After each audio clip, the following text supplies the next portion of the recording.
یہ انسان کی باطنی شخصیت کا ایک بہت اہم جز ہے. ضمیر کا لفظ اس معنی میں قرآن میں نہیں آیا،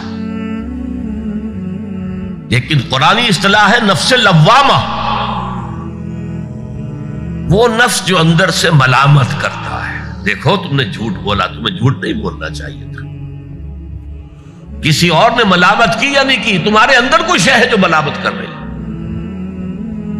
دیکھو تم نے فلاں شخص کا دل توڑ دیا، یہ اچھا کام نہیں. یہ ہے لوامہ جس کی قسم کھائی گئی، لا اقسم بیوم القیامت ولا اقسم بالنفس اللوامہ.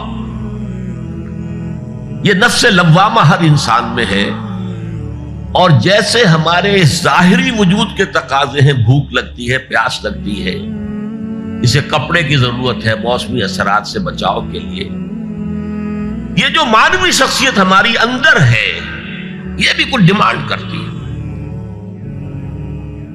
اور انسان اپنے آپ کو مطمئن کرتا ہے، ریشنلائز کرتا ہے.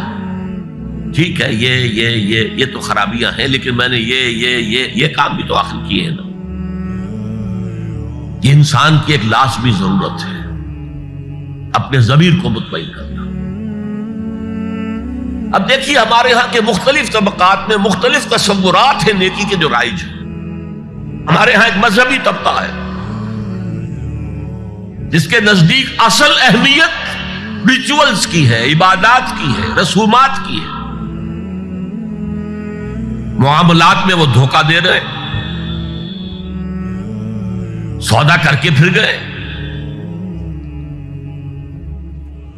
ان کے دلوں میں نرمی نہیں ہے، سائلوں کو دھتکارتے ہیں. لیکن ایک اعتبار سے بہت نیک ہے، سودی کاروبار کرتے ہیں. ٹھیک ہے بھائی، میں سودی کاروبار تو کرتا ہوں، میں نے مسجد میں تو بنوائی ہے،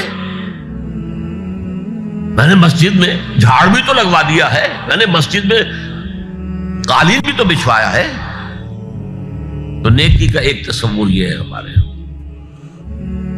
اس کے بالکل برعکس ایک تصور ہے جدید تعلیم یافتہ طبقات کا تصور. آپ نے بارہا سنا ہوگا گفتگو، بھائی اصل نیکی یہ ہے کہ کوئی کسی کو دھوکہ نہ دے، جھوٹ نہ بولے، وعدہ پورا کرے، اپنا فرض صحیح طور سے ادا کرے. کہیں ملازم ہے تو اپنے فرائض صحیح طور سے ادا کرے.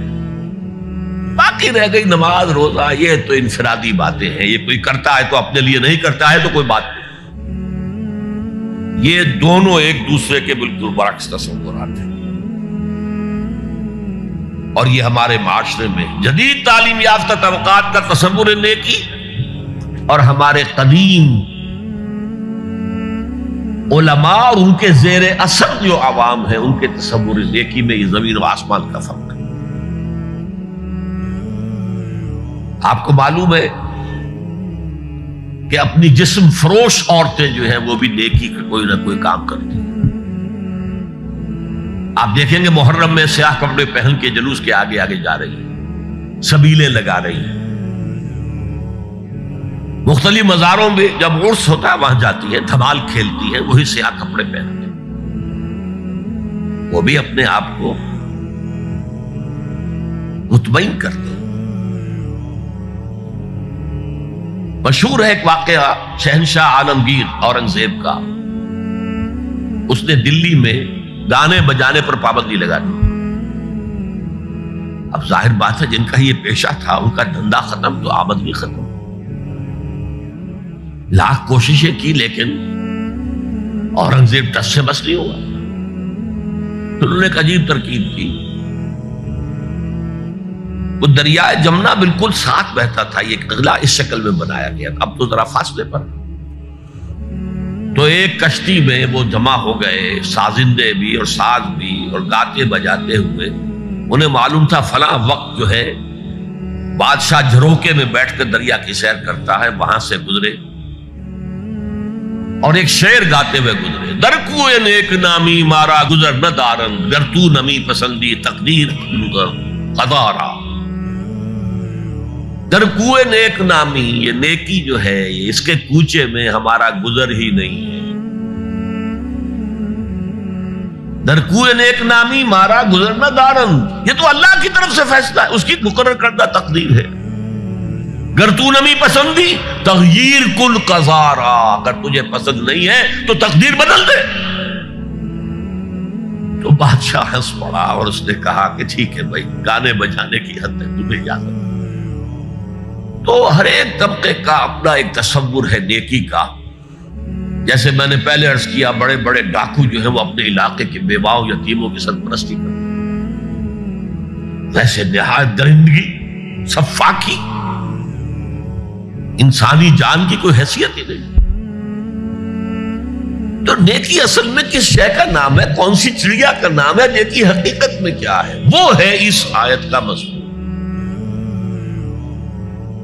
میں مثال دیا کرتا ہوں، ایک عام قصہ ہے کہ کسی گاؤں میں پہلی مرتبہ ہاتھی آیا.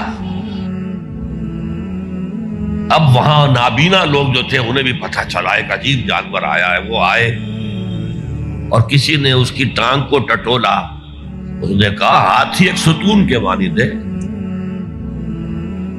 کسی کا اس کے کان کے اوپر ہاتھ پڑا، اس نے کہا چھاج کے مانند ہے وہ.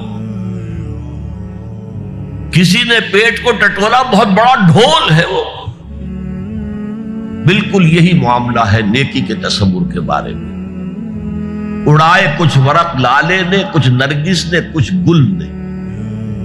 چمن میں ہر طرف بکھری ہوئی ہے داستان میری.